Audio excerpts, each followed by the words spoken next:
Oh, it's been a while since we last done this. Really has been quite some time since we last done an episode of A Day in the Hangar.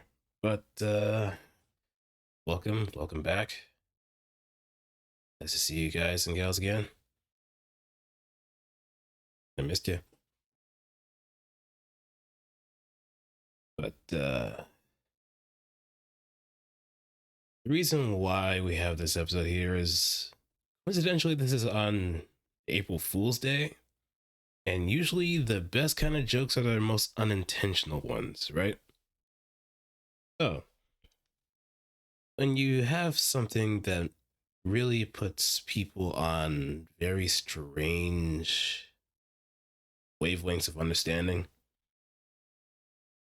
it leads to some comedy. It leads to some comedy you can't really force or make up without considering the timing of it all. Perhaps it's when it comes to certain things that reflect a game that you have a certain amount of passion for, it really does have a bit of an impact when you look at someone from the outside trying to set something up and then it's way outside of the scope of what you've been used to for quite some time. What am I talking about? What am I talking about exactly? Well, if you haven't really checked in on the stream title at the moment, or probably listening into this on the road or on like a radio or just have things in the background, we will be talking about the ESL Maximus On tournament. I mean, don't get me wrong. I did say it was gonna. I did say the rules and rule sets are a bit of a head scratcher, but it would be easy to have a knee jerk reaction and just easily lambast it. But just give it some due process and time to just really break it down and see if there is actual merit behind the decision making that they've done. So in a moment, I'm just gonna hop into the voice call.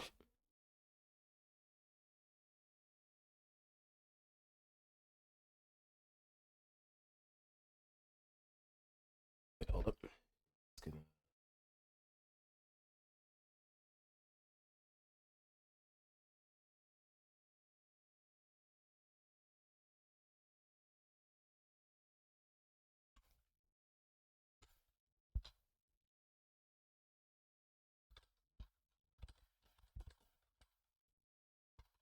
I'm just gonna hop in the voice chat real quick, and then we should be ready to go. I will also have the rules up on the screen in a bit. Just gonna wait for Denso to kind of hop on in and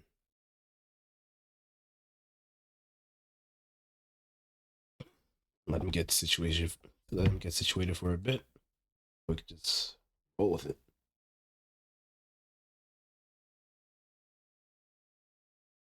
But I do hope that everybody's enjoying their time, having a wonderful day. I know it's April Fool's Day, so there's bound to be some jokes here and there, some haha moments, unlike in like other parts of the country where they just give you the friggin' holy grail and just it's just like it just pretty much compounded to that being not fair. That they give you something that you really want, but you didn't know you wanted. But most of all, it's just really, it's like dangling a bone in front of a hungry dog.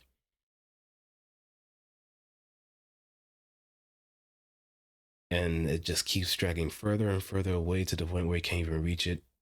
And you just become freaking feral. Because my God, the stuff that I've seen so far, the stuff that I've come across, I didn't know was I didn't know I actually wanted that. It was like that one thing about like the ensemble stars, some male idol mobile. Yeah, I think it was like a mobile game about a male idol group, and it was a whole mecha ordeal done in wonderful CG. Well, decently wonderful CG. I've never messed with the property once, but I wanted to see what that was about. And the fact that it was just a small trailer. Oh,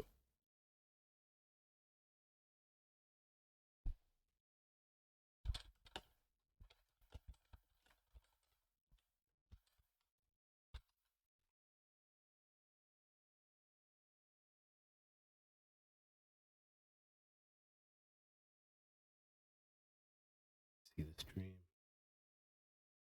For some reason, twitching.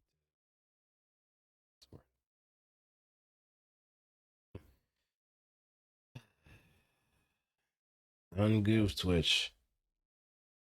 Messing with the movement, man. That ain't right.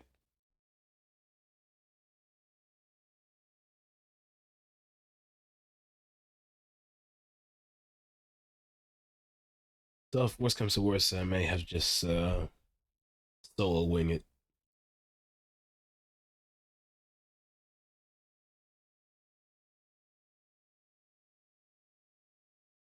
Just unable to catch on. I don't know why Twitch actually has that everyday temporary password implemented. Wait, I think he got it. All right, yeah, now he's gonna hop on. Sweet.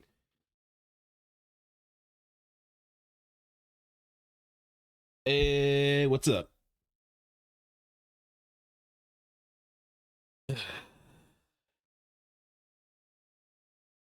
Eh, doing pretty good so far. Just taking it easy for the most part. Almost done with my studies and almost got my certification and should be on my merry way to just working on like my A plus stuff too. So there's that.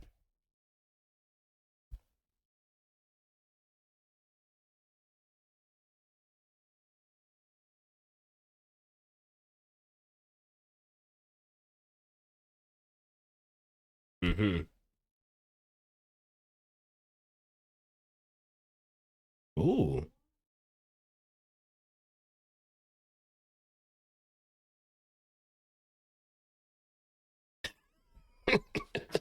I mean, it's doing its job.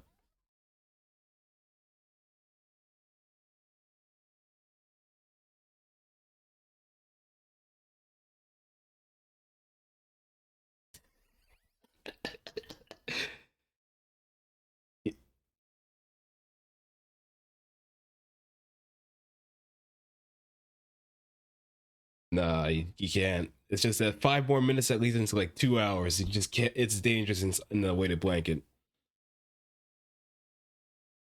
Yep. That's why it's probably safe for like the weekends where you don't really have to worry much about anything else. Because right.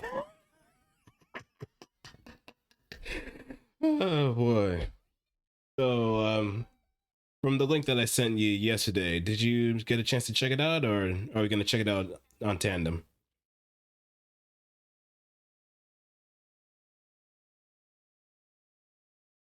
Mm-hmm.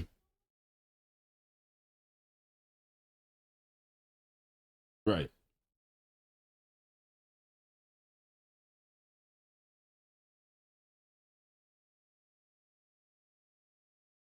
Mm-hmm. Yeah.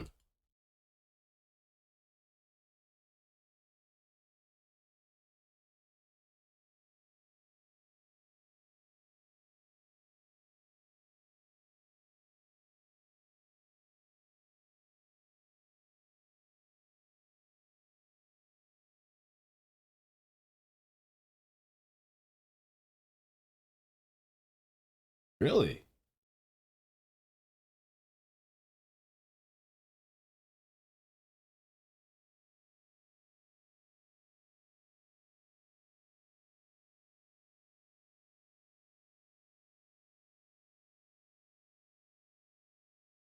Mm-hmm. Yeah. But mm-hmm.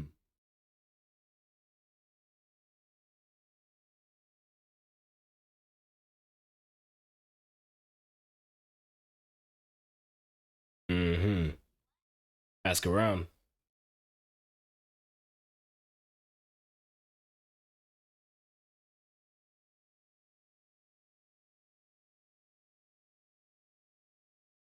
Yep.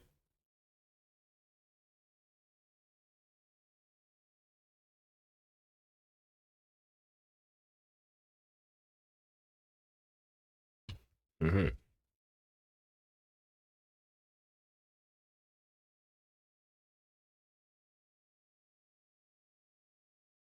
Right.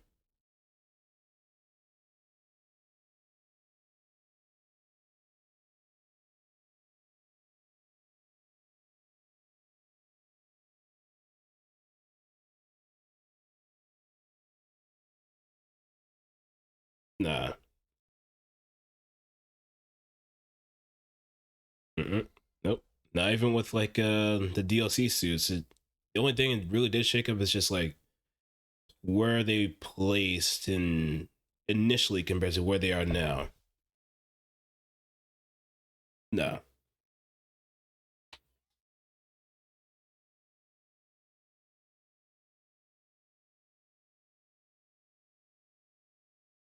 Yep.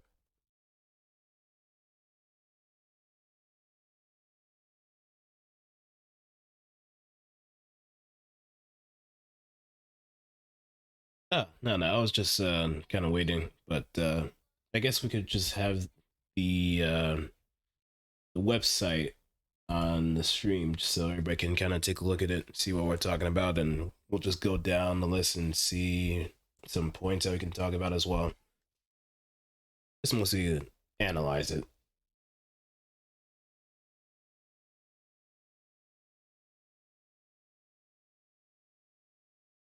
All right. Switch view quick. All right. This is the Esports League. Maxibus on Open Series Gundam Tournament. And this is mostly highlighting the North American region. I did kind of sign up, but I haven't really put myself in a team yet, so we'll see about that. But let's see. Competition structure, the tournament journal details, the weekly qualifiers. Starting point, Swiss system, 6 rounds. From each weekly qualifier, the top 16 will qualify for the monthly finals. Cash prizing rewards. 4 rounds of Swiss with no elimination. After the fourth Swiss round, we will turn on elimination after 1 loss. So it's best of one. Which I'm not really a tournament organizer, so I can't really say for certain what would be the best structure. However, usually whenever it comes to tournaments in general, the best way to usually go about it is like best of two or best of three. Yeah. Single elimination, it seems like if that would work if there's like a high volume of competition, like a very high volume.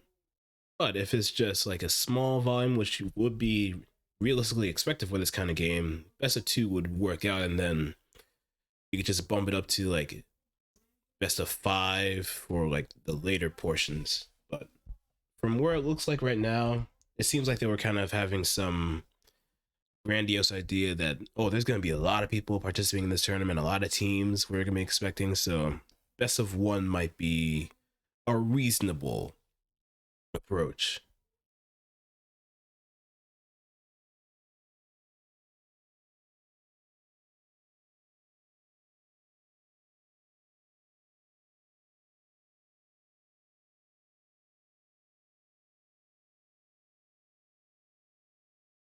Mm-hmm. All right, next bullet point. The fifth Swiss round will start for only the players with a 4-0 score. If there's less than 16 players with a 4-0 score, additional players will be added according to the ranking. The 6th round, man, that's a twister, will start for only the players with a 5-0 score. In case of a tie with a tiebreaker system, an additional 7th round will be played with the tied players. Now, here's the thing. Are they saying those that have a tied point count or just tiebreakers in general? Because there's rarely any moments where there's like a timeout realistically or double KO, even, which is even rarer. But I guess they're probably addressing more of the point side of it, where if someone has a certain amount of points and by the end of that particular Swiss portion, that there's like, say, someone with 3-3 or 3-2, just more on the win side. I would imagine there being like a tiebreaker there, as opposed to just trying to divvy things up.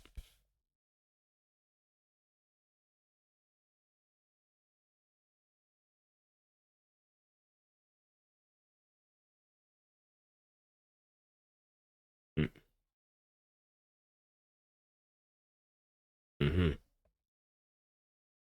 All right, ranking and tiebreaker system. Final position in the ranking will be determined by the number of wins. All right, there they explain that. Or if equal, then determined by tiebreakers. Tiebreaker system takes 3 values into account, which are described as follows. Tiebreaker 1, the Buchholz system, represents the sum of the opponent's wins. Tiebreaker number 2, win-loss sum, represents the performance of opponents that a player played during the tournament. Players who played against stronger opponents will be ranked higher within the standing of the tournament. To calculate this value, sum the number of points each opponent contributes. Opponent contributes +1 for each win they accumulate throughout the tournament, and -1 for each loss they accumulate throughout the tournament. Each single opponent may never contribute less than -3 points to the player's first tiebreaker. Default wins contribute to 0 points to the player's win-loss sum tiebreaker. And there's tiebreaker number 3, the first tiebreaker sum. Represents the performance of the opponents that all the players' opponents played. Players who played against the opponents who consistently played against stronger opponents throughout the tournament will be ranked higher within the standings of the tournament. To calculate this value, the total sum of win-loss sum for all opponents that the player played. Default wins contribute 0 points to the player's second tiebreaker sum. Second tiebreaker sum tiebreaker. What the what? That's a bit of a mouthful. But yeah, I'm probably gonna have to have like at least someone who's been more familiar with like setting up tournaments like this, because this is just sounding like complete another jargon to me. I mean, the least they could do is just make it in like layman's terms so it's easy to follow, because this is kind of confusing. Like what I saw on Twitter for a moment about the whole tiebreaker thing, I think people was confusing it for like we mentioned before, like we mentioned earlier. People were confusing the fact that that ties rarely even happen in game.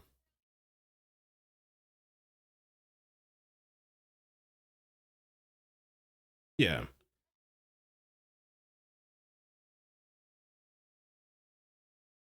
Yep.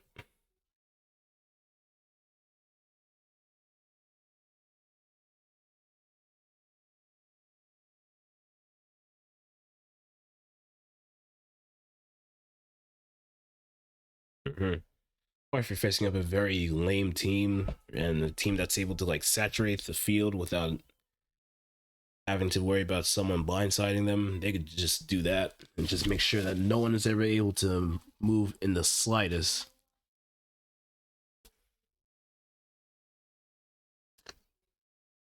Yeah. All right, monthly final, only accessible by those qualified from open weekly qualifiers, single elimination, major rewards, both digital and cash prizing. Tournament restrictions, player a monthly final. Players who qualify for weekly qualifiers are eligible to play in the monthly final tournaments. Player eligibility resets every month. Players who qualified monthly final in previous months need to qualify again through weekly qualifiers in month. And from the sound of it, it sounds like a weekly league, if anything. A tournament league.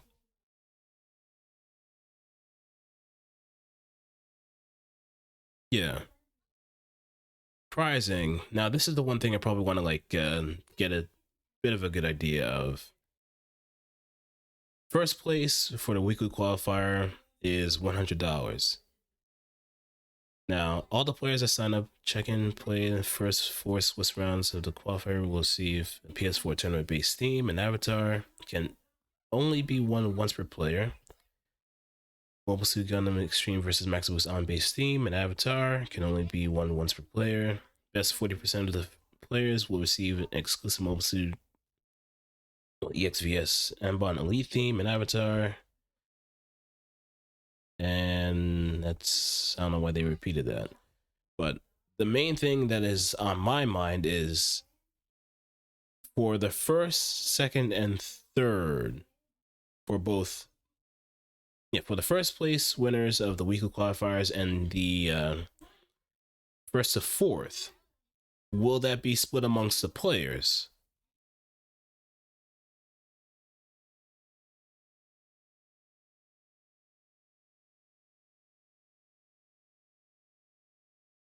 Will that prize pool be split amongst the players? Yeah, probably. Yeah, it wouldn't make sense to just make it like one whole sum for both players, because how is that gonna happen?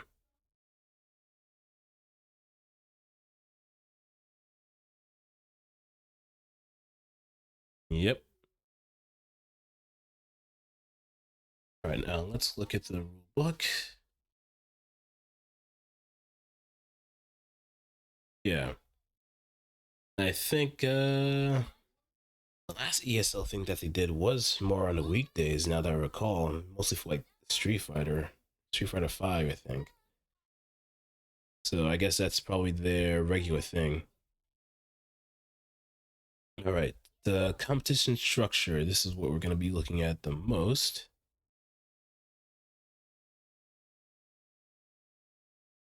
Gundam OS will be running in following regions: Europe, North America, Asia, Japan, not in Asia. Full list of countries per region is available in Appendix B, countries' ages, yada yada yada. Open qualifiers. Registration. All teams are eligible to participate in weekly qualifier tournaments. Tournament format details. Here's the most important things. Mode, 2-on-2, random team seeding, Swiss style tournament, number of rounds, 4 plus. No elimination until round 4. After that, there will be an elimination after 1 loss. So everybody's like safe, and everybody's safe for like the first 3 matches, and then after that, once round 4 hits, you gotta bring your A game. Use a single elimination.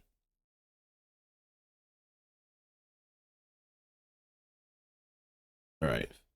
5th Swiss round will start only for teams with a 4-0 score.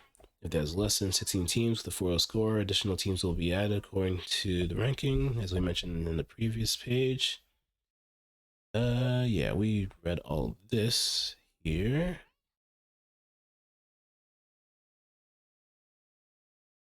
Okay, I think we didn't read much of the monthly final since that wasn't presented as much here. So, monthly final. Teams to qualify from the weekly qualifiers will be invited for the upcoming monthly final tournament from the current month. Invited teams will be able to see their invitation via email and in their PS4 notifications. Invited teams need to sign up and check into the eligible tournaments in order to participate. We will be sending out 2 invites, one for the regular monthly final bracket, one to the final top 8 double elimination bracket. All teams are required to sign up and check in to both tournaments. Not being signed up to the top 8 bracket before the start of the monthly finals might result in a walkover. So pretty much a bye. Alright, tournament format, 2v2, team seeding. Position is taken from the team's best qualification result in the weekly qualifiers of the month. In case a team has played more than one weekly qualifier, his best position will prevail. In case of a tie, the team with less tries will take the spot. Tournament system, all matches until the end of the round of 16 will be played in a single elimination format. Top 8 teams will compete in a double elimination bracket. Match rules. I think this might be the most important thing to look at. I think this is also what probably, let me look a bit further, see exactly.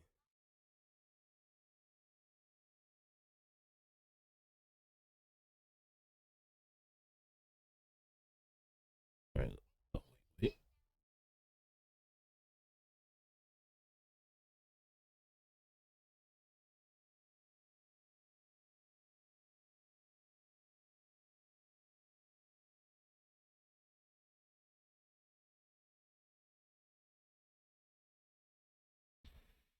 All right, joining your game lobby, access the match event page. You'll be able to see it in the My Events tab. Click Join Now. The result will automatically be submitted at the end of the match. Match details, tournament mode default options, best of 1 games, timer 240 seconds, stage, random. So, like we mentioned before, no one really cares about any of the stage other than side 7. But I think this is more akin to like the premium dogfight tournaments where it's just like random stages at first, and then once we get to like the more the higher placing matches, then we start moving into side 7. But you know, people are gonna bellyache about this a lot because it's just completely unfamiliar stages. Unless if you've been playing like shuffle, then that's a different story. No, it's not. Teams consisting of 2 S tier units are not allowed. But there's only realistically 1 S tier unit in this entire game, and that is Reborns. Now, I think what they don't want happening is like double Reborns teams, but you don't really see a whole lot of people running double 3Ks in general. Unless if they're a very well-oiled machine of a team that knows how to really cover each other despite the risk of it all. The double powerhouses, but if they're able to cover each other no matter what the situation, and if they're both 3Ks that can effectively get each other's backs no matter what happens or no matter wherever they are on the map, this rule is intrinsically pointless.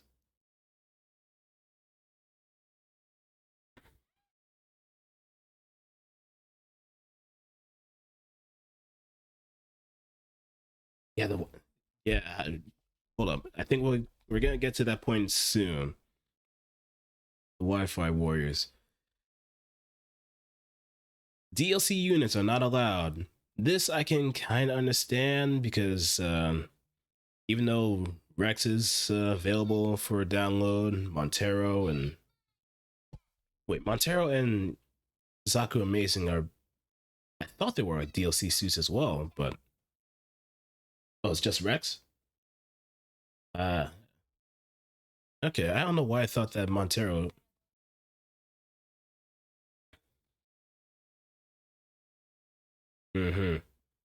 Or gives a straight type F. Rex was okay.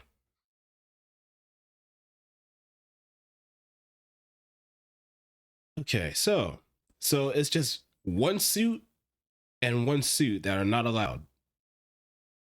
Or no, wait, two S tiers. Wait, teams consisting of two S tier units are not allowed. But again, no double reborns. Or hold up, if I look at no,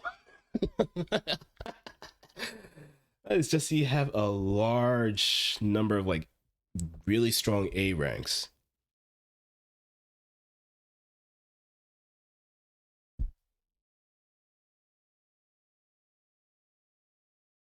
No comment. Sorry, I'm just kind of a bit of in the zone at the moment, so a lot of things are probably gonna slip in the cracks, if you will. But it seems like there's gonna be an Independence Day situation whenever that happens.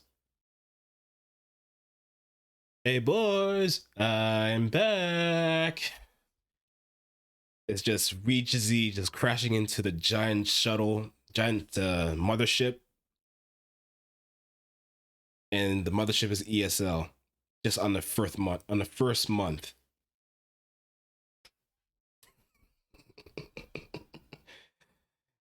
Uh, yeah, I signed up for it too. But I'm just in it for the shit show proper, if you will.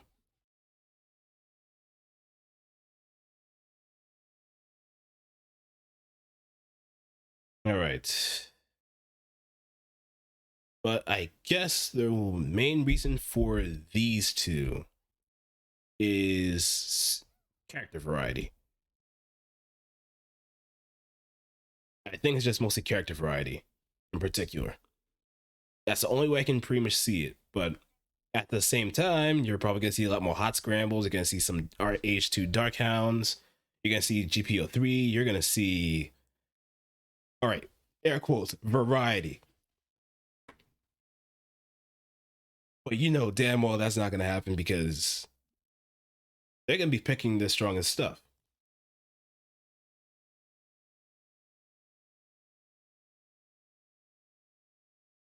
Maybe we should just let teams. Nah, yeah, they're gonna pick the strongest stuff. They're gonna do whatever they can in order to get the most out of the matches and go from there. Just be efficient as possible. Though the suit ban may be thrown into the mix if people kind of suggest that, but I doubt that's gonna be a thing. Because they're gonna try to find some way, shape, or form in order to just sidestep that particular option.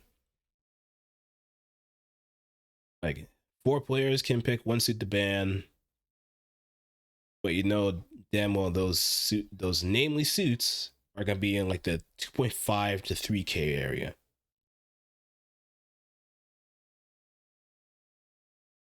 But let's move on. No shows. Each team has 10 minutes to show up to a match. Scheduled match start time 10, plus 10 minutes. Not showing up within the 10 minutes results in a default loss. The team that is waiting must create a support ticket, which is available in the match event page. Results are automatically submitted by the system at the end of the match. Ties. Since games cannot end in ties, when the 240 seconds run out, whoever has the most remaining health. How is that? Mm, mm, is that really? Is that really feasible? Because it doesn't sound feasible at all. Whoever has the most remaining health.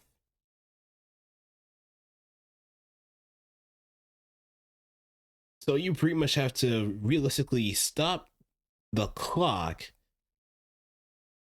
and freeze frame whoever had the highest health in the midst of it all.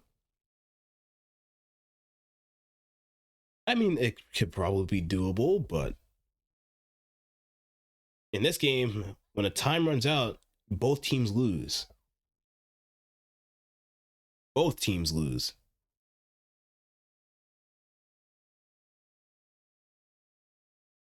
So that's a bit of a conundrum there. Disconnection. In the event of a common game session has ended disconnect, both teams will start the best of 3 game. In the event of a team disconnecting, that team will forfeit the entire game, not just a round. It will be the responsibility of the team that got disconnected to connect to his opponent within 5 minutes.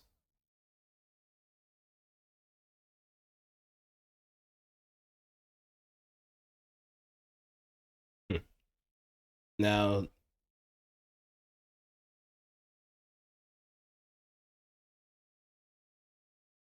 I just must pronounce Ase.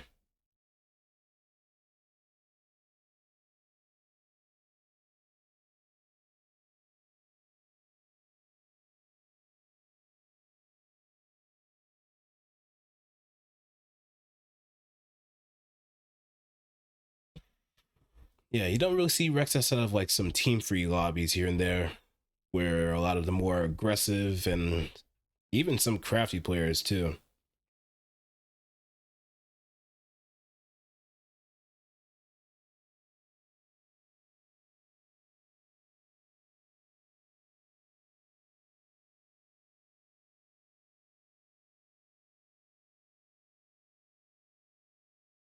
Mm-hmm. So I guess it's just like a mercy rule, just to give some people some time to get back into the match or get back into the tournament match before they're DQ'd.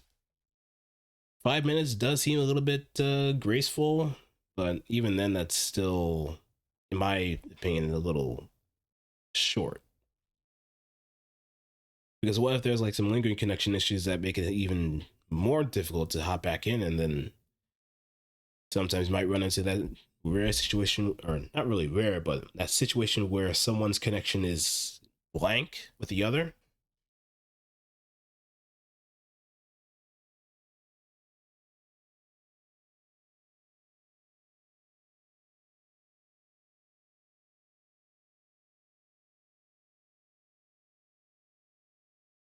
Yeah, that's what it seems like.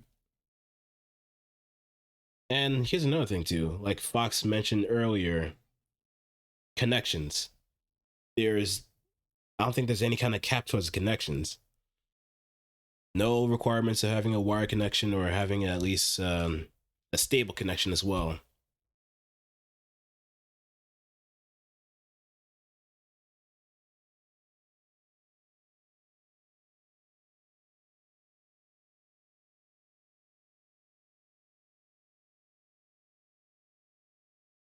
Mm-hmm.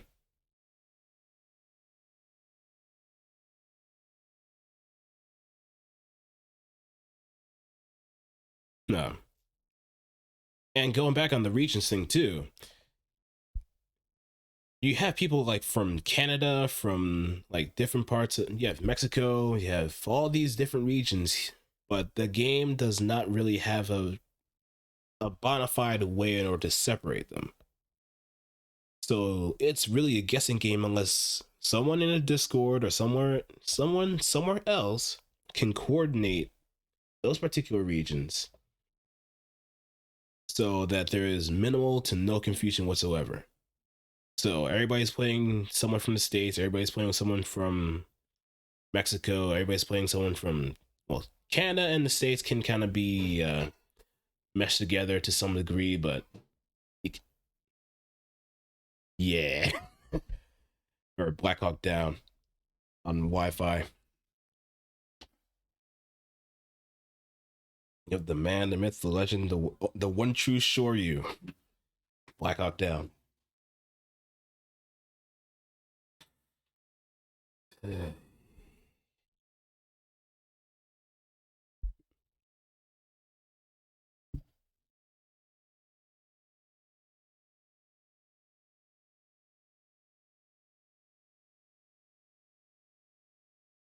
Mm-hmm.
Yep, that's usually how it is. It's either full pass or full tilt.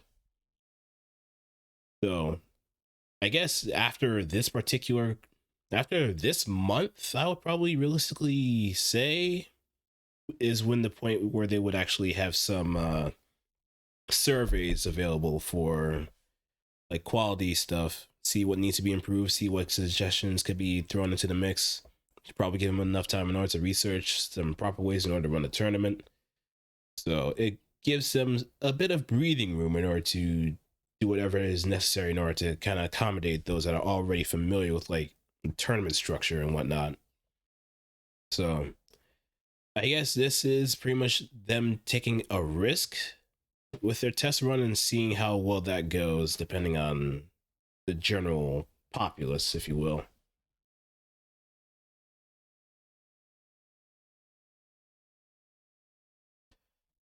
And wait, someone made a bullet hell board game. Really? That's interesting. I never thought that would actually be even possible to do, but hey, that's an interesting concept altogether. What's it called? Danmaku? It's on Tabletop Simulator. Ah, okay, okay. We'll see. All right, match disputes. If any issues are encountered in a match, it's the team's responsibility to create a dispute and reach out to the admin team. In order to create a dispute, go to the match page in your PS4 and select the option go to support page. Teams are responsible for providing proof of match results in case of disputes. This can be done with screenshots of each victory or video replays uploaded to websites such as YouTube or Twitch. Now it's called Bullet. Oh, all right. Match media. The following match media are acceptable forms of proof during match reporting and protests. Twitch livestream VODs with clear naming of the teams, selected fighters, date, and tournament round. Oh, Bullet Heart. And screenshots or photographs showing both teams and the result or issue. We cover the pricing, all that jazz. This is for Japan, pricings and all that. So, yeah, I think we covered pretty much everything about the tournament that's pretty much necessary to talk about.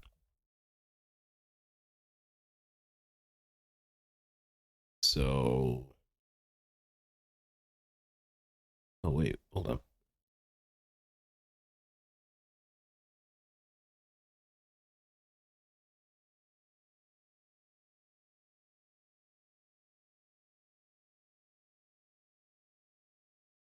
Hmm.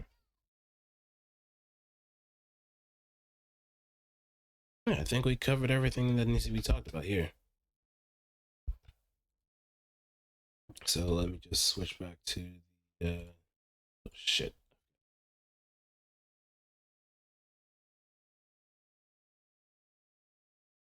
Oops.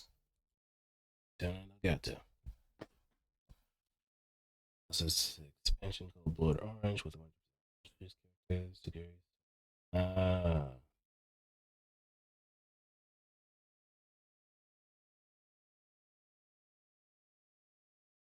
Mm-hmm.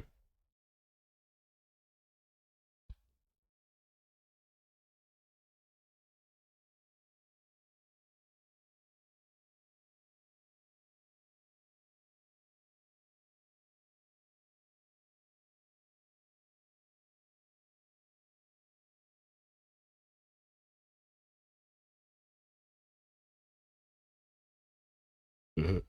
Hold up. All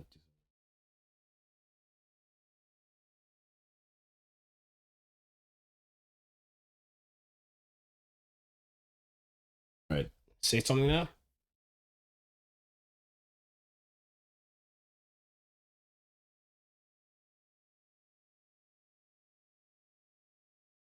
Mm-hmm. Yeah, I can hear the quality to it too.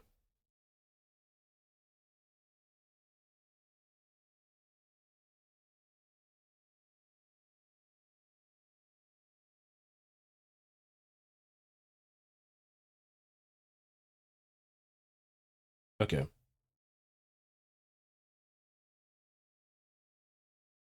Still don't hear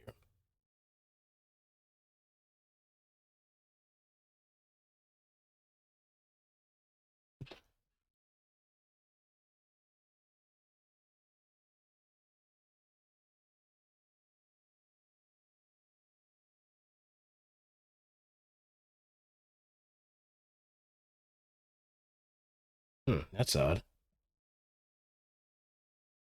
That can't be good. So I guess.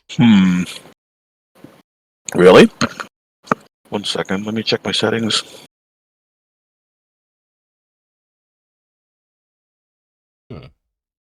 Okay. Now was Yeah, it? Wait, was it should be the? able to hear me pretty good, actually. Yeah, yeah. Now was it the entire stream that we they couldn't hear him? Because that might be the most Hmm. important thing to kind of pick out, because that could be a bit of a that could be a sinker. Because that would be just me talking into the void and just having the abyss respond. But first, oh,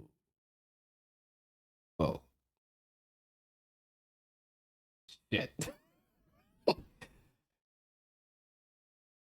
How come no one said anything?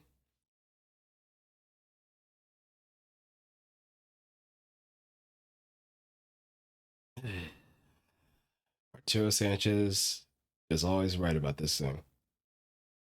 Streaming is a blow up, an absolute blow up.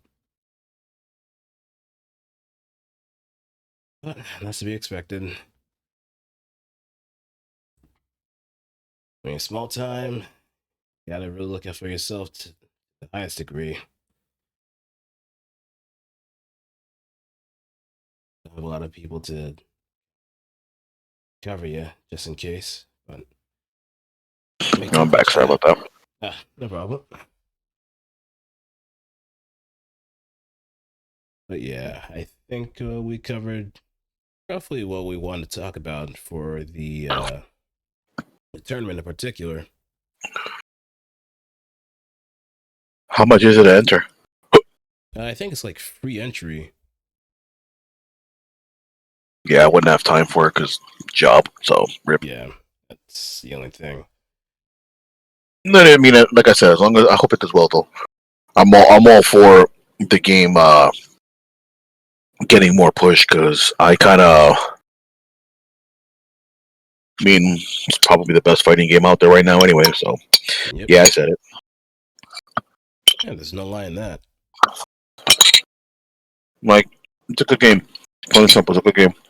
I think it does deserve more. I think it does deserve more pull, or excuse me, more of a chance to shine. Mm-hmm.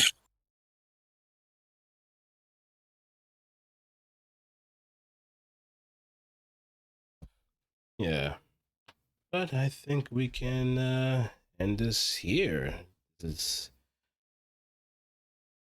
I don't know if we might be doing more episodes in the future, but I'll probably try to make something happen. At least I feel like I'm in a much better mental state when it comes to this game now, and just doing this kind of thing. So perhaps just taking a break from it all for a good portion was probably the right call. Just relax things, and because I'll be honest, I was going a little bit too gung ho about the whole podcast and Max Busan, and I think I burnt myself out to the point where it just really took its toll on me. Yeah, it's kind of. I think it's good to take a break once in a blue moon because the game can be really frustrating sometimes. Yeah. I mean, sometimes you do have to power through it and grind it out, Mm-hmm. but other times, you do need to take a break. Yeah. Like for example, I did a 1v1 thing with a friend for to configure out some stuff with Turn X because one of my biggest issues is I can't 1v1 worth of shit. Mm-hmm. And once somebody who's running a melee focus suit gets in on me, I'm probably screwed unless my partner saves me. So it's like that was becoming pretty frustrating, and I did end up figuring something out. I'm not sure. It seems to be against melee, but not grab melees. Mm-hmm. I was able to time 5AC to where a melee attack would straight up miss, and then I'll be able to land, the actual hits, get it down, and get away. So the other thing is that there still doesn't seem to be something must have been lost in translation between Maxi Boost On and Gundam Versus with the 4-6 AC melee portion, Mm-hmm. because it has to. I don't understand what something has to have been changed. It doesn't. There is nothing listed about it in the patch notes in the change list, but something has to be changed because there's no way in hell that I felt so comfortable landing that melee portion as a self defense option so constantly to just not be able to do so in Maxi Boost On. So something has to have been changed. It's just kind of annoying when you don't when you can't figure out what the hell it is. It's really frustrating. Yep. GVS is a new Watch them game. anime titties. Gundam Versus is the newer game. Gundam is probably one of the most stressful games, so you kind of do need a break. Yes, yep, very Yep. true. And yeah, G Versus is the newer game, but I mean, no one's playing it. Oh, you'd be surprised. There's actually a few people playing it. Surprisingly. No, Also, welcome back, Ase. Wait, don't you play GVS as well, Ase? Just like once in a blue? I mean, I started playing Gundam G-Gen Cross Race. That's what I started playing. Mm-hmm. Now that I got this darn thing back, I gotta get OBS so I can start streaming. Because I don't think, because I know I can link my Steam, or excuse me, I know I can link my Steam to Twitch, but I don't know if that's gonna just make it automatically stream. So Mm-hmm. we'll see how that goes. Right. So, I'm probably not. Oh God, Virtue. I hate Virtue. Oh, Virtue. I don't think anybody wants to touch Frost Boost Virtue since it has like, because of Raging Burst, everything is armored. So Yeah, nah. I hate Virtue and Raphael because I swear to God, you know what it is? Like my biggest weakness in Gundam Versus, besides, if somebody would tell me, "Yo, what are your main weaknesses?" I'm like, I'm garbage at 1v1. I can't melee for shit, and I seem to have some sort of inability to dodge Gyros for some oddball reason. Like I don't understand why. Like I know they have like a correction, but it's like even when I do something to dodge it, I get smacked by them anyway. So it's just like what's going on. It's funny though because then when somebody goes and does some like really nasty Oki to hit me with like a bunch of Gyros, I just stand there and like I'll just stand there. I'm like, I just hit me already and it whiffs. Hold on a second. Is it like this, Densuo? Let's see what this threw at me. Yes, exactly.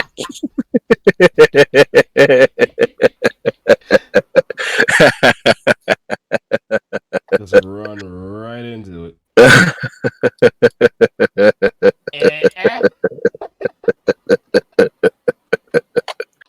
Oh man, it's funny now that I think about it because that character was one of the ones that I found to be one of the more interesting characters in Gundam 00. Because now that I think about it, was he was because it was a female version of him.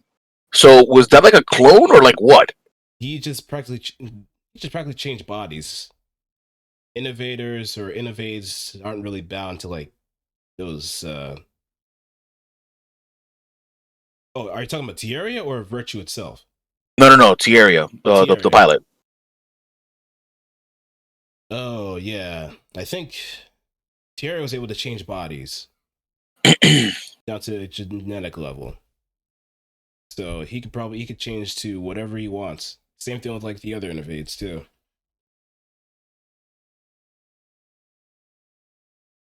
Oh, see, that's what it was. See, there. That's what it was.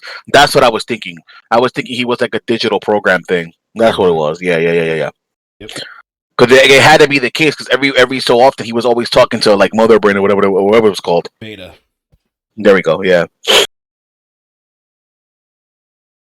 Because I was thinking about it, I'm like, yo, is like I was thinking about that. I'm like, yo, is this like a twin? Is this a clone? It's like, what's going on? And I was thinking about it. I'm like,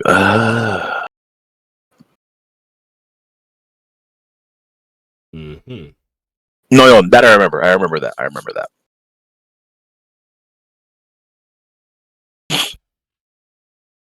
But man, now that I think about it, all of his suits are annoying. Yeah. Virtue and freaking Raphael are both obnoxious. Yep. But like honestly, the one thing that kind of annoyed me was how what was it? Like the one thing I hate about Raphael is the same issue I have with Build Strike, where when Build Strike does that the cheese move as I call it, you don't see it on the radar. So it's kind of obnoxious. Oh, the Same thing when orbital Raphael laser. sends out the big thing. You can't see it on the radar, so that's kind of annoying to me. Yeah, the orbital laser that Like strikes I from. feel like if you have a puppet move, the puppet should be marked on the map. No. I know that. I know. As long as I'm prepared for it, yes, absolutely. But like a lot of times, like if I'm focusing on the other partner and I'm not looking at them, then now basically got like three things to worry about. So it's just like, Hmm.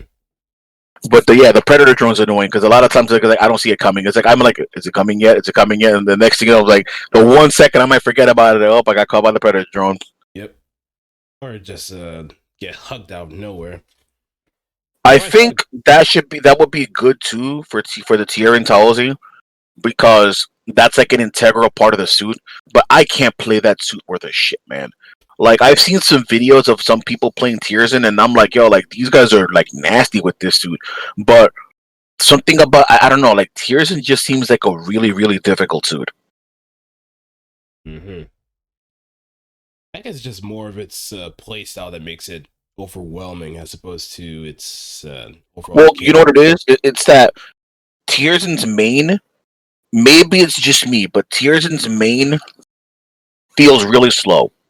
Its melee looks like it's good, but it kind of I'm not sure about it. Mm-hmm. So it's like it's just a really weird suit for me. I think the other thing about the Tyrant is that it's some of its attacks look very anemic, so it really just messes with your expectations, if you will. You know, but you know what it is? I think I know why Virtue isn't in MBON. Is because I look at Virtue, and you know what I think about Virtue when I see Virtue. You know what I think about? Hmm. A smarter double Zeta. A smarter double Zeta with a defensive fuck you. Mm-hmm. That's what I think whenever I see Virtue. Yeah, that's. Because like double Zeta just like, haha, hold this big ass Garobi, and Virtue's like, haha, hold this big ass Garobi, and then it's like, nah, fuck you, I got this shield, bre. And just the the absolute invalidation button You know what? for Oh, you know what's a ECU. suit that surprises me though when it comes to melee?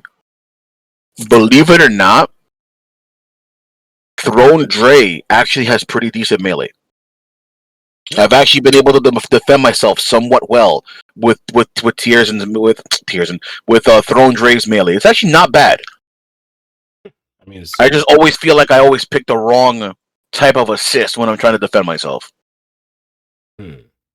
But it's actually nice because honestly, Throne Dre's main shot is slow as shit. The charge shot is slow as shit. Like it did that suit put so much like reliance on its stealth field and its assists that it's kind of ridiculous. But it actually has really good. It actually does have very good melee. You really should not sleep on it. It's really good. Um, I think Versargo's melee is actually pretty good too. But the thing about Versargo that's funny is that just about everything that it has cancels into that stupid assist of his. Mm-hmm. Yeah, the Asteron assist.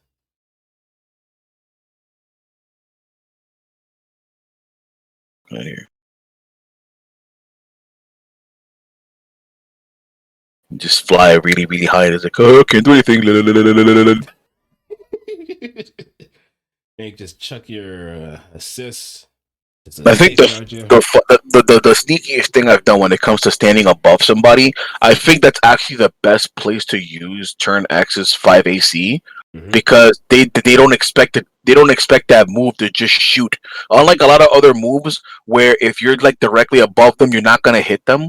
With turn X, you actually will hit them because the limbs split and it will shoot directly under you. It's really stupid. Oh, wow.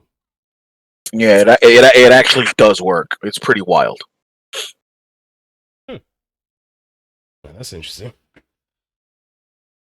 But yeah, I'm gonna call the night here. I will be back on. I will be back streaming a little bit later since I'm gonna be participating in that low tier tournament.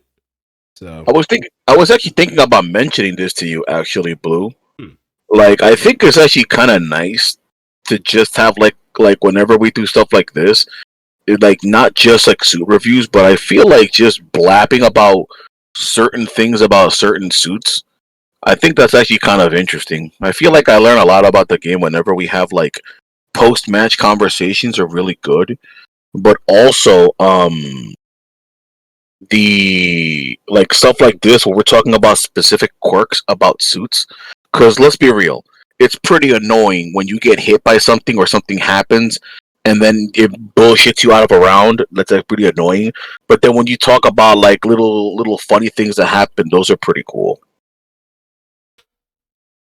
Yeah, that's cool. Oh my god, shut up, Alan. Yo, I'm banning you. That's it. I'm tired of you. Hold on a second. Where is this? Where's this? Hold on a second.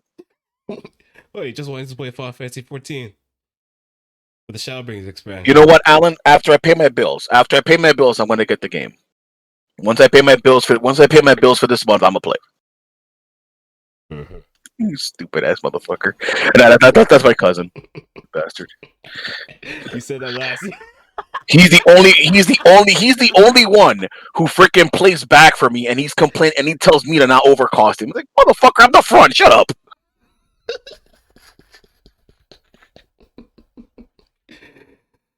I'm not making food for you anymore. Screw you.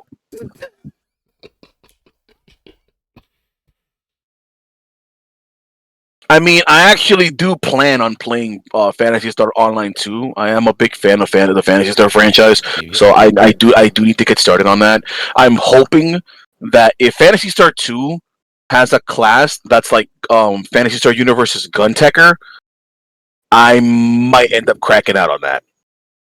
If it does have a Guntecker class, I'm cracking out on it immediately because that was like as fragile as it was and as underpowered as it was. It was a class that I really loved playing, so I'm gonna have to play that if it has it.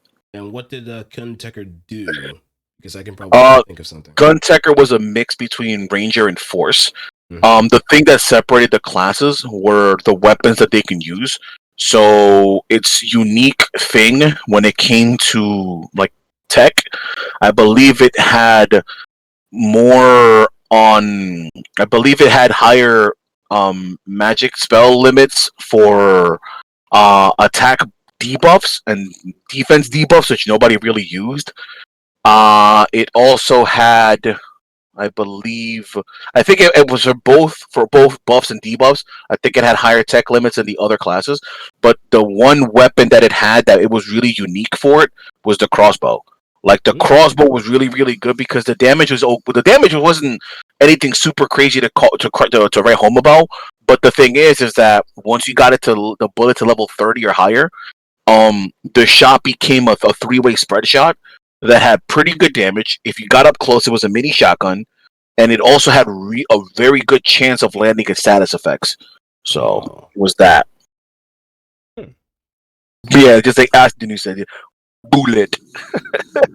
It throw three-way. It turns it at level 30. It turns into three-way bullet. Every pizza comes with pepperoni and with 9 millimeter bullets on it. Sometimes they'll be on the pizza. Sometimes they'll be in the gun.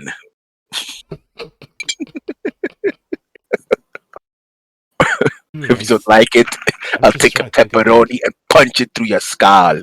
I'm just trying to think of like what would be the PS2 equivalent because that would be like because Oh there's a my god. system like a subclass. There's a subclass system, so you can kind of mesh things around with like ranger, gunner, Yeah, tanker, Alan already knows DPS. that I'm gonna play because Yeah. Alan knows that my cousin already knows that I have an affinity for either like monks or finesse fighters, but I also really have a thing for support.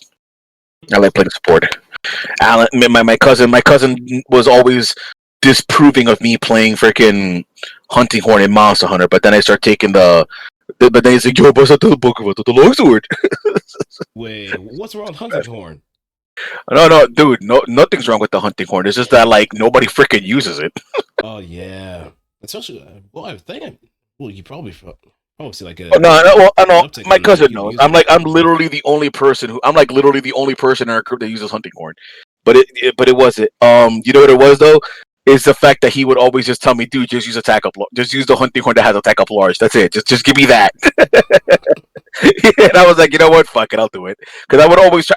The thing is, I always liked running around with my favorite horn, Hmm. which is the Vesvoid Queen. 'Cause I just like the way it looks. That's what it is. I just like the way it looks. But Uh-huh. then but my cousin had a good point. The thing is that honestly, the attack up buff on Hunting Horn in Monster Hunter World, it was actually kind of broken. Like it gave you a massive buff and it stacked with like everything else. So it was really, really stupid. Hmm. Like honestly, it was meta defining. Like it's just that everything else that you could use for buffs, it just didn't compare. It was Attack just up large is just way too good. it was just abused Um, at that point. like the thing is too is that they really made an effort to make Hunting Horn more worth playing in World because in other games it just didn't have the damage. Oh, Even though it's not a damage king in World, but if you know what you're doing with it, you're gonna be dealing some damage, and you can actually get some pretty good burst damage in. And honestly, like it was actually really good to when it comes to mounting. Like I got plenty of mounts with the damn thing, and once you get the hang of like the buff chains, that's what it is. And I don't know about you, but I just really I don't know, but I get a kick out of just using the hunting horn and being able to just like give everybody a gigantic amount of buffs and basically making their missions easy mode. hmm. But it just gets silly. Like I had a hunting horn where it's like it gives attack up large, and then it has a small heal, which isn't that big of a deal. But then it also gives like health recovery that helps you recover your lost health, but then also lets you recover health after you've recovered like like the red health. Hmm. Like it lets you recover that. So um, if you're running that and you're running the Valhazak armor like I had, like you are literally unkillable if I'm there. Because I'll give you the freaking immunizer to recover your red health faster, and then you get to recover health that you've lost, period. That stacks with the Valhazak's super recovery. So if you get hit, right, you get hit, just stay down. And by the time you get up, by the time you're forced to get up, you literally healed up everything all the damage you took and then some. It's pretty silly. Wow, Jesus But Christ. solo hunting horn is not the best. But it's like you play in a team, like you'll see the difference. Hmm. And then if anybody's and as long as you're contributing damage, you can basically tell everybody, look, take 15% of the damage that you're dealing. That's my damage. Thanks. You're welcome. Yeah, the weapons I mostly use are like heavy bow gun, charge blade. I I kind of mess actually with. like I like playing like the bow guns in a support role. Like I know that the one that I like using in World the most was the one that belonged to the what's the name of that red monster he like the little skinny one he likes to run around a lot like Oh, Odegaron. yeah, or the Garen. I use his light bowgun, even though it wasn't very good because it focused on normal bullets. Hmm. And what I would do is I would literally cycle all the status effects. Like I would paralyze him, and while he's paralyzed, I would equip the exhaust shots, stagger him, then no, sorry, I would KO him with the exhaust shots. So it's like it'll be paralyzed, right? First, you paralyze. Then I hit him with exhaust, which is rapid fire to get a KO. Mm-hmm. Then while they're KO'd, I'm timing sleep so that they can get the full KO time. Then he goes to sleep. Then we set up the wyvern blasts and the bombs, blow his ass up, and then I poison him, and then we just go into freaking normal shots, which are literally every one of my normal shots is a fucking crit. So it's like just basically go with the full cycle of status effects right into fucking normal crits all day. It's just that, yeah, it was fun. I don't know. Like I could go for damage, like full on damage if I want to, but I just really got a kick out of playing with status effects and setting up stuff like that so that we can chop off tails and stuff like that. But nah, I'm glad. The best thing about Monster Hunter World is the fact that I feel like it was the first Monster Hunter game that really blew up with the general public. Mm-hmm. It's just unfortunate that the game that finally blew up wasn't the game that had people get stomped by Jan Kutku, or to get hit by the latest tweet that I made that blew up was when I was talking about Plesiov's map wide cross up hip check. Anybody here who's fought against Plesiov knows that I'm exaggerating about the map wide range, but there is nobody here who's fought Plesiov who will deny that his hip check is a fucking cross up. Not only it crosses up, but it hits hard. If you're a gutter, you're probably dead. And then the best part about it is that this fucking bastard pisses you off, and you're focusing on hitting him with so much damage, and then he dies when he's in the fucking river, and you don't get any carbs. No. He just dies in the river. You can't do much about that. You are pretty much screwed over. So I really like how they introduced Rajang in Monster Hunter World. The trailer video they did for him was really cool because whenever he grabs you and throws you and then he kind of walks up to you, he kind of stands up on top of you like, "What's up, bitch?" Like, you fucked up, right? And then is the fact that in almost every turf war, he beats the crap out of everybody. Like the only ones that he matches that he draws with is Diablo Jose. And then the only one he actually can be considered that he loses is against Nergigante. But everybody else is like he doesn't care. Mm-hmm. But no, dude, I need to mention this. Right. My favorite thing that happened in Monster Hunter World, I think my cousin was in this hunt too. We were hunting a Savage Joe and the other version of the monster that has a sword for a tail. I forgot his name. And so we have to hunt. I think it's a caustic. Damn it! The name is escaping me. Glavenus. Yeah, acidic Glavenus. Yeah. So we got to hunt these two assholes, and Otogaron happens to be in the map too. How do we know? Because Devil Joe's kind of carrying him around. Like and Joe's not even doing anything. He just happens to have him in his mouth, and Otogaron is panicking like, oh my god, let me go. And Joe is just like, anyways, I'm just walking around, and then he sees us, and of course he just starts flipping out, and he decides to start showing off, and just starts slamming the poor Otogaron everywhere. Like he's just slamming him all over the place, and it's just getting abusive. Glavenus shows up. And then Joe does, because you already know how Joe is. Joe does whatever the hell he wants. Right. He runs over to Glavenus and starts smacking him with freaking Otogaron. And then when he's done using Otogaron, he just tosses his ass aside like he ain't shit. And then proceeds to keep beating the living daylights out of Glavenus. So Otogaron is just like, he gets up, he growls, and he's like, I'm out, fuck it. So we're just watching these guys brawl. And then finally, Glavenus has had enough and he leaves. Joe looks at us, he's like, all right, look, it's your turn. And everybody just says fucking and leaves. So everybody just runs off, fuck it. And then it's like, after everybody runs off, we're like, yo, should we go after Glavenus or something? Because Joe's going to be a problem. Mm-hmm. And then next thing you know, we're like, nah, we should probably take care of Joe first. So we decided to go after Joe. And once again, Joe literally went to grab the Otogaron and he's carrying him around again. So he starts slamming him around again, and we're just commentating about how Joe is just abusing him because Otogaron's got balls. He goes after everybody, but then it's just like Joe is just like, bro, you ain't nobody. Get out of here. And it's like he whoops his ass again. We fight Joe. Joe leaves, and then Joe decides to go after Glavinus again. So these two guys turf war. Of course, Joe whoops his ass. And the funniest thing happens while we're doing this, right? Joe and Glavinus are going at it. Odegarin shows up. He literally shows up, growls, sees that these two guys are fighting. Joe turns around and looks at him, and freaking Odegarin's like, "Nah, I'm out. I'm good." Like, Odegarin straight up shows up, and he's like, "Nah, I'm good. I'm out." he's just fucking, I'm out. It's just like every time like, he's like, "Nah, fuck this. I'm out." It's like every time Savage Joe looks so dead at Odegarin. So Tonight, right after this, right? Joe's been wrecking Glavinus' shit, and we're just taking advantage of taking positives because fuck it.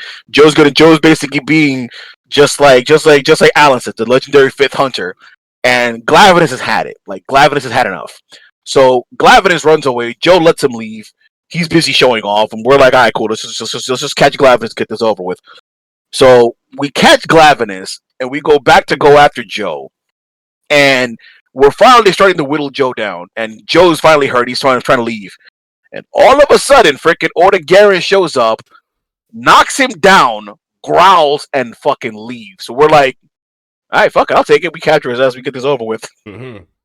So Odegarin got his fucking revenge. But yeah, it's like, yo, it's kind of funny how the game works when it comes to that sometimes. I think it's great because in that game, in Monster Hunter World, like, these guys can actually hurt themselves. I feel like in the other games, that wasn't really the case. But I do like the fact that they added the whole turf war thing, but that not just with turf wars, but that they could just hurt each other regardless. Mm-hmm. But the Odegarin getting his revenge after getting abused and getting sunned by Joe the whole time was hilarious. Man, yeah, great game though, great fucking game. I love the Monster Hunter series. It's so fucking good. Oh man. Think you're gonna be getting your hands on Rise anytime soon, or? You know what it is? Nintendo's on my bad side, but I'm kind of having a hard time justifying getting a Switch because as much as I want to get a Switch, it's like Daemon X Machina is on Steam, so I'm gonna get it on Steam. You know, the only other game that I really wanted to get was Rise, and Rise will get on PC eventually. And it's like, you bastards won't make another goddamn F-Zero. Like, if they came out with another Kid Icarus, I'd get it. Yeah, it's like I feel like these guys need to stop just relying on their main, like, on Zelda and Mario. Like, can you guys get your balls back and like bring some stuff, man? Because it's like give me some of those other games, man. Like, I know they can do something really nice if they wanted to, but I feel like Nintendo is just stuck with safe picks. Yep. So I'm kind of like, because who here played Kid Icarus Uprising on the DS? No. You know, you can't tell me that game wasn't great, man. Like, when I first played the game, and the first thing Pitt says is, "Sorry to keep you waiting," and you know for a fact he was telling that to you. Mm-hmm. After you happen to have waited so goddamn long for him to get another fucking game, like, that brought a smile on my face when he did that in the first fucking session. I'm like these motherfuckers. I was thinking, you know what, this game doesn't look like it's gonna be a nostalgia trip, and the next thing you know, sorry to keep you waiting, and I'm like, motherfuckers, they got me. Mm-hmm. Like, they just straight up, I'm like, yo, they got me. They got me good. It's like they kept you waiting, kind of thing. Is that project? It looks like Project 6. Oh, that's a different game, but I've been seeing a lot of it around lately. All right, I'm gonna have to turn that video off, and I'm gonna have to ban Foxeye now because this is just pissing me off about the fact that we don't have a goddamn armored core and so many. Face it, man. Fucking The day that we actually get a new Armored Core game is the day that we all just fade to the earth. If they come out with a fucking Armored Core, I'm buying somebody a copy of that game. Mm-hmm. Not only that, but just fucking re-release the fucking Armored Core. You can fucking quote me on this. If they re-release the Armored Cores right the fuck now on the PlayStation Store, I will buy one copy of each of those games. One random person is getting a random copy of those games. Like I don't know, maybe one person gets Armored Core 1, somebody else gets Project Phantasma, blah blah blah. But I would do that to support the fucking game. Like I told Bandai Namco the same thing when freaking Gundam Versus came out. When Gundam Versus came, I'm like, yo, if you bust out Gundam Versus, and actually bring out an American version, I will buy the Japanese version. I will buy the American version. I did that, even if the game was shit. Even if the game ended up being a disappointment at the end, I still bought them. I still bought a copy of both. You know, like if all they gotta do is just fucking put the game out. Like honestly, I want to fix my PS3 because I have the old PS3, the backwards compatible one, because I want to play those games again, man. And I'm willing to play Armored Core 4 and For Answer and also 5 even without the regulations. I just want to play those games again, man. Like I don't understand why they don't want to re-release those games, man. Like honestly, a lot of people, even though I feel that 3 Silent Line is the best in the franchise, I can't deny that 4 had a huge impact on the community. A lot of people really liked 4 because Armored Core 4 and For Answer, for that matter, because For Answer was a superior game, it really brought high speed combat into the game, and it was a real breath of fresh air for the franchise. Like it gave the game like that new kick that it needed. Like it really brought it to the next generation. It kept the graphics were good. The intro was pretty hype. It brought the only thing. I mean, granted, the Karasawa wasn't in it, but yes, it is because it's the cannabis, so it's still there. They brought back all the weapons that you know and like. A lot of the designs, for example, the Aliyah model looks really damn cool. You know, it's like they made it to where you don't have to worry about the human plus changes, but they still made quads, and they still made everything have their own distinct advantages. Granted, the advantages were more obvious in Armored Core 5, but that's besides the point. It's like three Silent Line is the best in the series. Okay, it is the best in the series, but as far as like importance, definitely 4 and For Answer. There's no reason for that game not to get re-released. It really does deserve a re-release, dude. It's crazy to me. Like it's weird. I was thinking that when Metal Wolf Chaos got released, I'm like, you know what? If this is coming out and From Software allowed this to happen, maybe we'll get Armored Core 4 and For Answer to get re-released. Like I get it, maybe 5 didn't get as good of a reception as it could have, but it was still a unique experience. And I do really like how they really went in on giving each of the leg types clear advantages. Like, who here's played 5? Who's played 5 in Verdict Day? I probably want to get my hands on. I probably want to get my hands on that. So here's the thing. So these guys will agree with me what I'm about to tell you. The thing that Part 5 did best was giving all the legs proper advantages, because Human Plus in the original franchise kind of made quads and tank legs kind of useless. So in the original Armored Core, right, Blue? If you have your bipeds, right? Bipeds can use, regular guns, etc. They can use missile launchers, etc. But if you try to use a chain gun or cannon weapons, like the grenade launcher, if you on a biped or a reverse joint, you have to take a kneeling position to fire them. Obviously, that means you're a sitting duck. You're going to take damage. Quad legs can use them while moving on the ground, but if they jump or fly, they can't use them. Tanks can use them while they're in the air. Human Plus made it so that bipeds can do it. So why do that when you can just use bipeds? Yeah. So in that maintained itself from Armored Core 1 all the way through 3, and also through Nexus, because Armored Core 4 is not the 4th generation. The 4th generation is actually Nexus. Armored Core 4 is actually the 5th generation. If we're already going into specifics. So we get to Armored Core 4. Everybody can do it, period. The difference was that I believe tanks were more accurate with those weapons when they were in the air. So, and then Quick Boost still, alleviates it. The other thing too is that tanks could also, I believe, for sub weapons, they could equip full on weapons. I don't remember what the main benefit was for quad legs, but whatever. Now, if we look at Armored Core 5, right? If you look at Armored Core 5, when you use cannon weapons, the cannon weapons are on your main arm weapons now. So while you have those, a biped cannot switch to their secondary weapons. So the secondary weapon will be like another gun or whatever the hell, right? Right. So you still have to crouch to use those weapons. However, when you crouch as a biped, one of your legs opens up and reveals extra shielding. So it increases your defense when you use it. Mm-hmm. So, and not only that, of course, as you're crouching, it gives you a bit of an accuracy buff.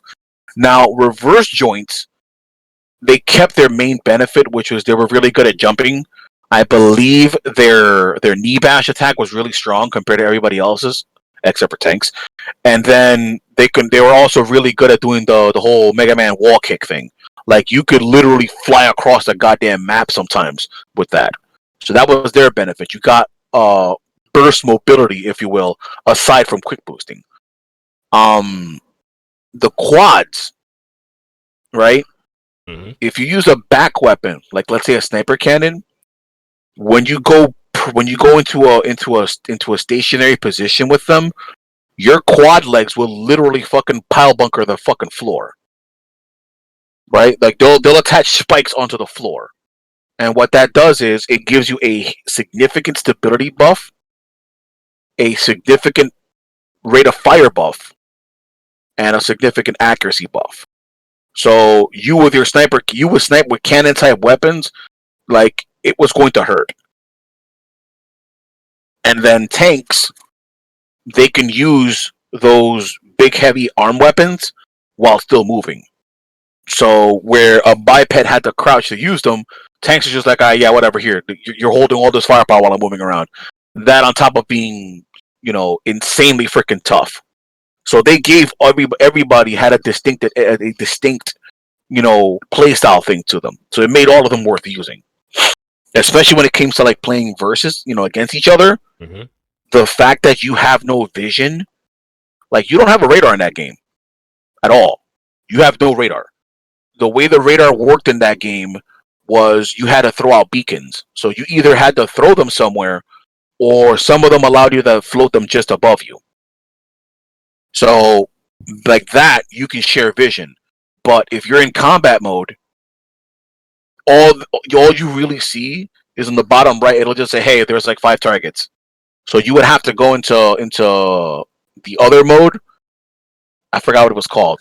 And that one will let you see them like wall hacks. And then if you looked at them, and then if you looked at them specifically, you'll scan them. Yeah, scan mode. Thank you. So you'll go into scan mode, and then that'll let you see what weapons they have, something about more or less about how they look, and also see their resistances, their defense. Their resistances for solid, energy, and I forgot the other one. I forgot what the third type was called. But like this gets magnified in operator mode. I think I sent you a video about that before. And operator mode was super fucking powerful because when you're an operator, you have vision of the entire map. So it's static. Your team, you can see them as to how they're moving. If they throw out beacons, you have that vision too. You can assign waypoints, and then if you see the bad guys, you can just tap on them and you can see their stats. Mm-hmm. Everybody who's in your clan, they have a number assigned to them, so you can just talk to them by giving them their number. So you're basically your team's eyes and ears, right? Right. So you're your team's eyes and ears. They're able to see. You have more vision than they do. You also have infinite beacons, granted only one at a time, and it's on cooldown. But you can basically put it anywhere on the map. So like when it came to like team battles, it was I think it was a 5-on-5 plus operator. Trust me, you want to have an operator. If you don't have an operator, like you're giving up so much vision, it's not even funny. And the thing is too is that in Armored Core 4, if your primal armor, your force field, right? If your primal armor was busted, you take a lot of damage. You will get torn to shreds. In Armored Core 5, if somebody has like a damage type advantage over you, mm-hmm. you're gonna get melted really fucking fast. Like especially because of how powerful those heavy arm weapons are, and the fact that tanks can freaking dual wield them and move around with them, like they can really melt the living shit out of you. So that was the other thing about tanks that you really couldn't fuck with when it came to them. Like they were big, they were tough.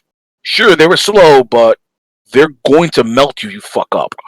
And then the quads, same thing. They're not super fast, but again, they're going to be able to pick you off from a distance, and they're going to hit you a lot harder than everybody else can when it came to that. Like everybody really had those that specialty to them, and that was really really cool.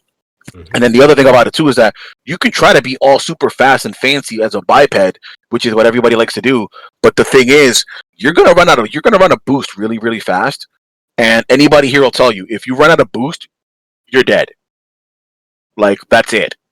Once you lose your mobility and you're like a biped or a reverse joint, and the tank, you know, gets to square up on you, is just put your controller down. You're dead. Because the quad probably just hit you with a sniper cannon and stunned you, and then the tank is just going to destroy you. It's just going to completely obliterate you. So you had to use scan mode, because when you're in scan mode, your boost consumption goes down significantly. Mm-hmm. Yeah, just like Ace New said, laser weapons do ignore PA for the most part.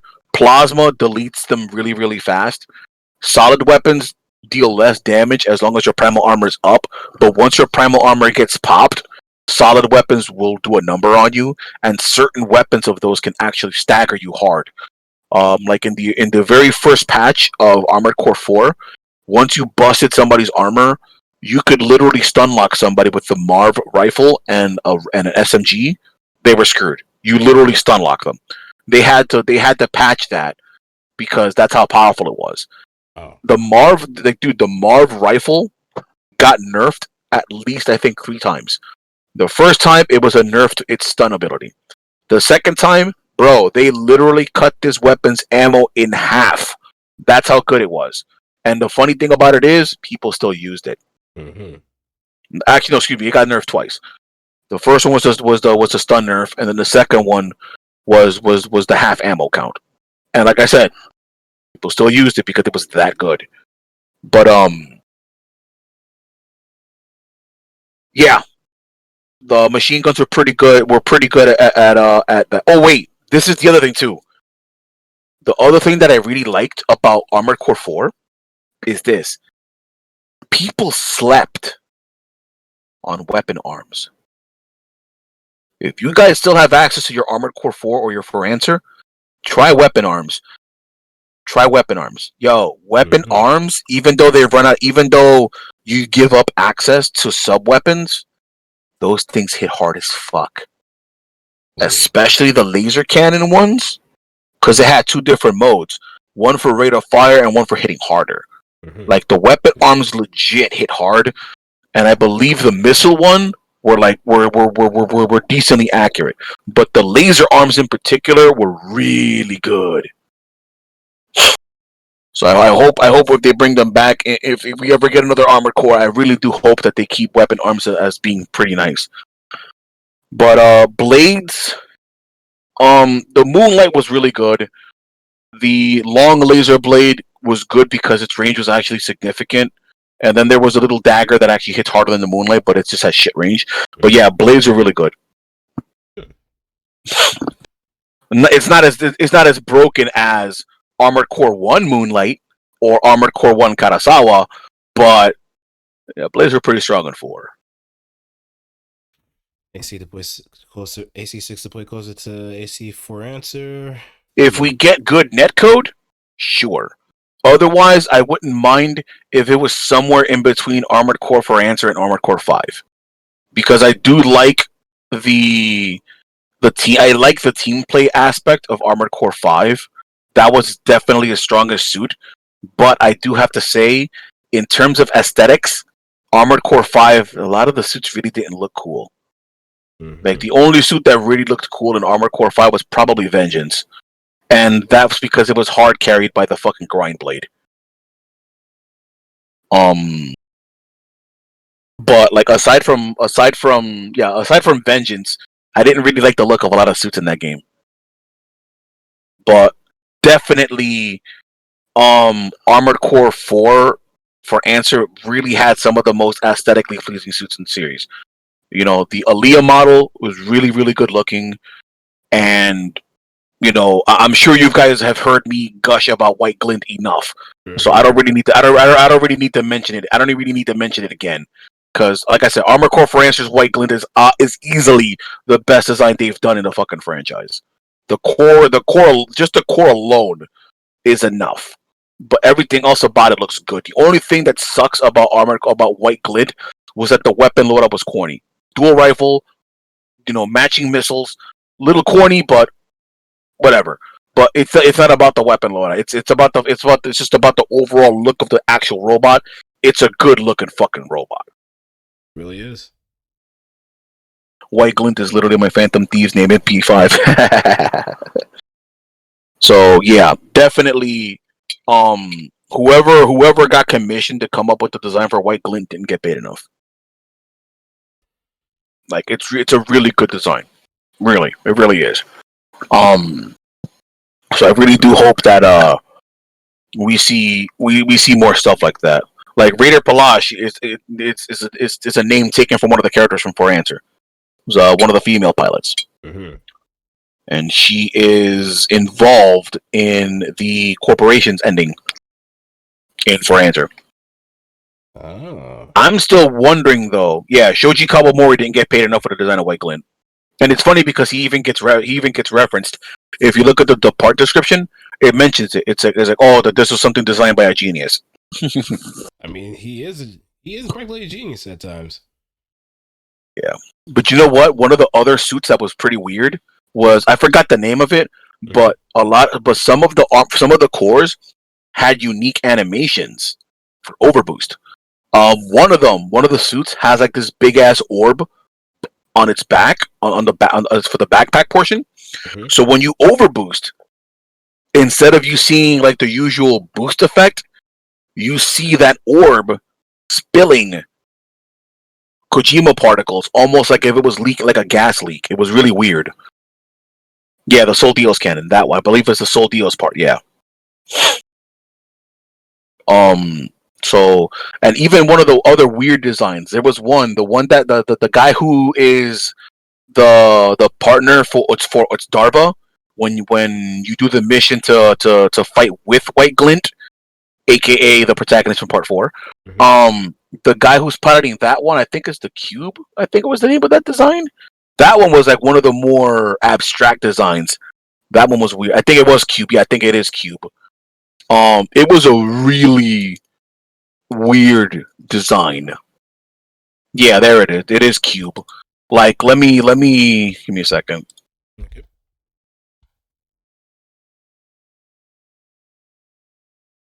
Yeah, it's Cube. I'm gonna link it in the chat. Okay. Yeah, Cube is a really weird design, but it's kind of cool in its own way. Like, it's really weird. Oh, fragile. Yeah, it's weird as hell, man. Yeah, it looks like you could just breathe on it, it will die. But Yeah, it's fragile as hell. Cube was hella fragile. Yeah, Cube was hella fragile. Mm-hmm. But no, the Aaliyah, which was the one that was shown in the trailer for 4, that one was definitely a really cool design. Particularly the core, the arms looked cool, the legs were perfectly fine. And it also had a Marv. It also had the Marv on its left hand. You can see that here. There you go. That's definitely the Marv rifle on the left hand. The one on the right hand was also a pretty good rifle also. Like rifles are pretty well rounded in the game. Mm-hmm. But yeah, that one was a pretty. The Aaliyah was a really popular design. That one was another one that where they really nailed it when it came to that one. Let me think.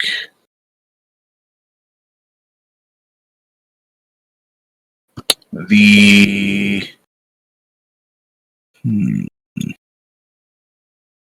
Because that's the thing. All of the designs, all the base designs, were all streamlined to all work to all look correct, all look like a proper design when you put them when you all put the one from the same brand together. Yeah. But you can still do plenty of designs that looked perfectly fine when you put them together. So it really gave you a lot of leeway. Like I do feel overall a lot of the designs in 4 and for answer were very strong. So I think that's another reason why so many people liked Armored Core 4 so much. Like in terms of designs overall, I do think 4 and for answer were definitely the strongest.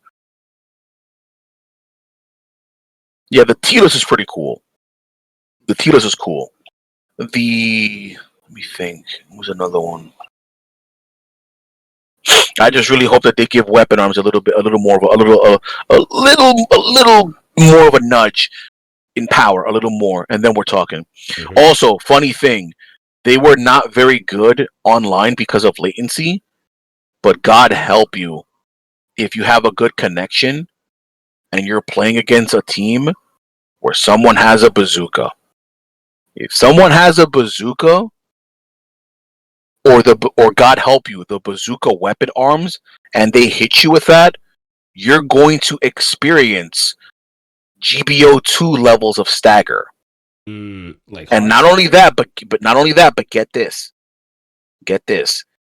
If you can put stabilizers on your suit, right? And you have to, because depending on the parts that you use and the weapons, that's gonna affect the balance of your suit. So Mm-hmm. if it's balanced, if it's too much to the right, you'll notice that when you quick boost to the right, you'll move better than if you did it to the left. But on top of this, if your stability overall is too shitty, when you get hit by moves that stagger you, you get staggered for longer. Oh. So you can get hit by, let's say, for example, something that staggers you hard like a bazooka when you don't have any primal armor. Mm-hmm. You'll literally see your your armored core do its best your best Street Fighter hit stun uh interpretation, and you'll still be doing that while you're like, you can quick boost, but basically that entire time you can't attack. Mm-hmm. Like, them shits will stagger you like crazy, dude.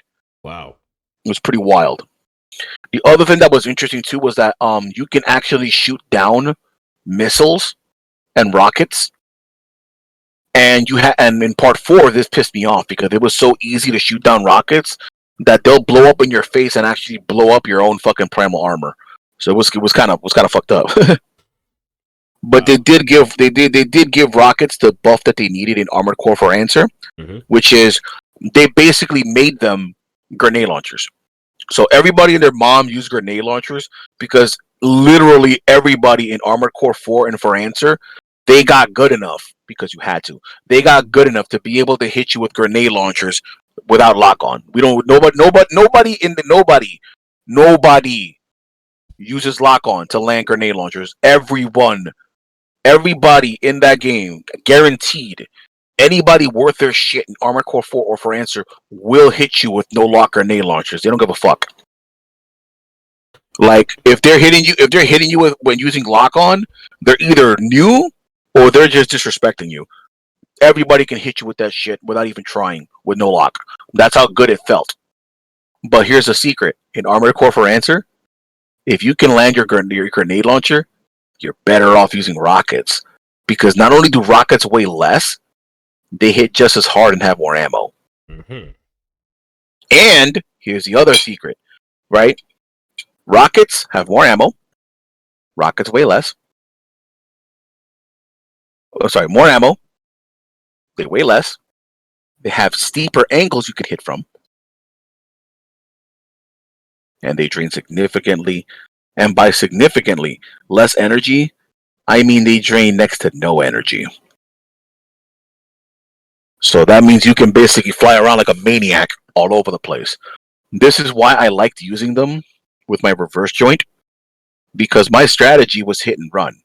So I would literally take advantage of the reverse joint's high jumps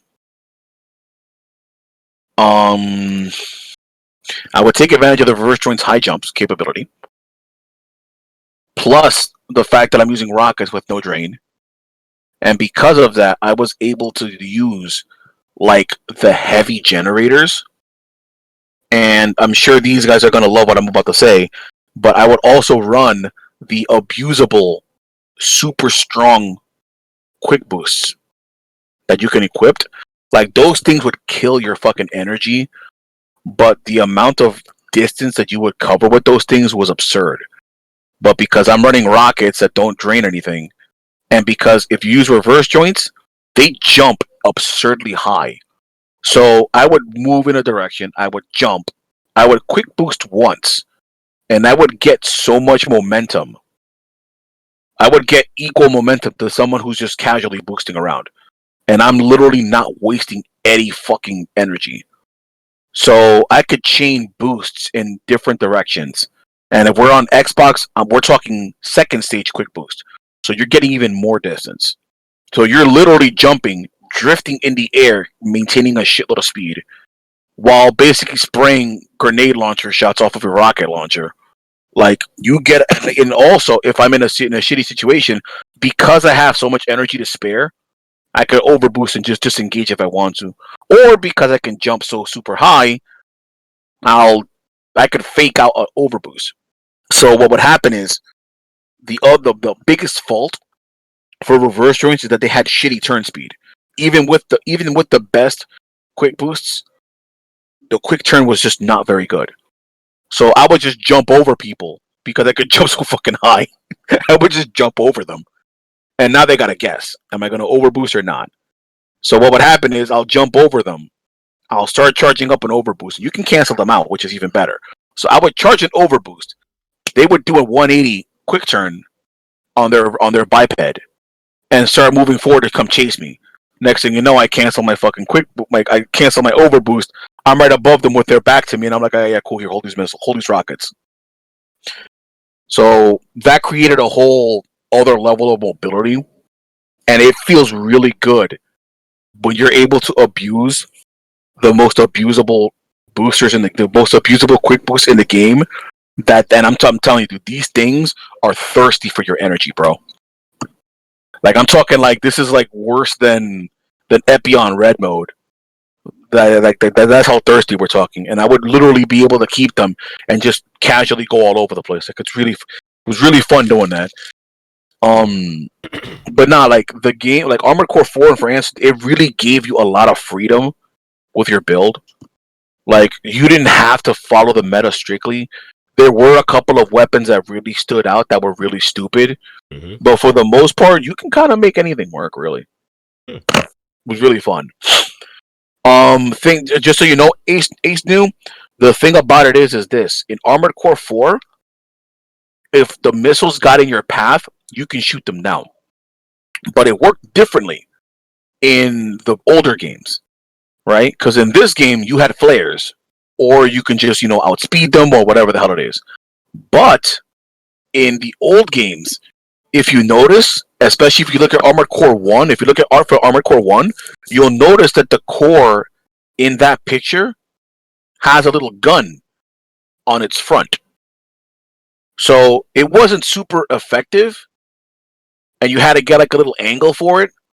But if missiles are coming at you in the original Armored Cores, you'd see a little laser beam coming out from your chest, and those things would periodically shoot down some of those missiles. Oh. So you actually had some cores had that little gun, and they would go ahead and actually defend you a little bit. Oh, that's interesting. A nice little automatic countermeasure, if you will. Mm-hmm. The other cool trick in Armored Core for Answer in 4, and in particular, this was abused in For Answer. If you're overboosting and you fire missiles, your missiles actually gain speed because of your overboost. So certain missiles became like even more annoying.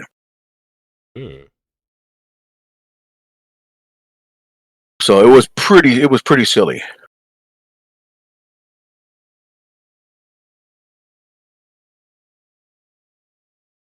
All right. I think I'm probably going to wrap things up for the moment. Yeah, that's a good time. Yep. So I will be back live. I will be back live in like a few minutes here and there. I'm just gonna grab some dinner and just take a small break, and then just jump right into the low tier tournament that's gonna be going on relatively soon. So just gonna have fun with that. Yeah, good talking to you guys. That was definitely fun. We should Yep, definitely do this again. Just definitely. having time where we're just and God damn it, from just give us an armored core, damn it, please. Please. We're overdue, man. We'll make whatever kind of sacrifices necessary in order to bring Like Armored Core I'm 6. just dude. Like like I have the wallpaper for it for my PS4, the one that they released for the anniversary. Mm-hmm. Like, come on, guys, you did that. Release the game, guys. Yeah, I wouldn't mind if they re-released Armored Core. I'm sorry, not just Armored Core 6, but like just re-release Armored Core and re-release another Centuries episode 1 and 2 while you're at it. Yep. Just Just do both. give us 1 and 2. Give us 1 and 2. Come on. Yeah, just work things over with like Bamco, see what could be done. Since Bampresso is not really its own company anymore, it's just part of uh, Bandai Spirits now. So there's some potential to be done there. Oh, speaking of which, right. We should probably be expecting something regarding Super Robot Wars this month too, since it's the anniversary month. Yeah, So we should be expecting some news about. I hope it's actually an OG game. It's been too long, and I feel like they've done their quota for like their crossover games, so that's to be expected. But one can only realistically hope. yeah. We'll see what happens. But Yep. yeah, I'm gonna go ahead and hop off and go shower. All But it's right. nice to know that a lot of people here that we talk to are Armored Core fans. Also, Mm-hmm. keep the faith, guys. We'll definitely get it. But please, don't be like these freaking SJWs when it comes to comics. When they bitch and moan about they wanting things and then they don't fucking support it. If From Software actually comes out and they bust out these games and they re-release them, we have to support the releases, man. We have to. Yep. I don't care. Like if you're broke or something, I get it. But if they do come out and they re-release them, we have to support it, man. Yep. If it's like a special deluxe edition with like limited edition Like, memorabilia. dude, I don't care. Like, dude, if they release it, just support it. Mm-hmm. Support it in every way you can. Yep. But it is what it is. We'll see what happens. Hopefully, we'll get it. Take it easy, fellas. All right. Peace out. And with that, we can just end the episode here. Might be cutting things a little bit short in the outro, but yeah. Hope to do some more stuff with Day in Hangar in the future. So the frequency may be down to a much more considerable pace because I recall doing things like every Wednesday, every Wednesday we did it. But I think we're just gonna just scale it back a bit, just go more at our own pace. So if there's an episode that we want to do, we'll do it when we want to. So we'll let you know when there's gonna be a stream coming up and when it might be showing up on SoundCloud or wherever. But yeah, hope you all enjoyed it. Hope to see you around next time for another episode of Day in the Hanger, and I think we'll leave it at that. Peace.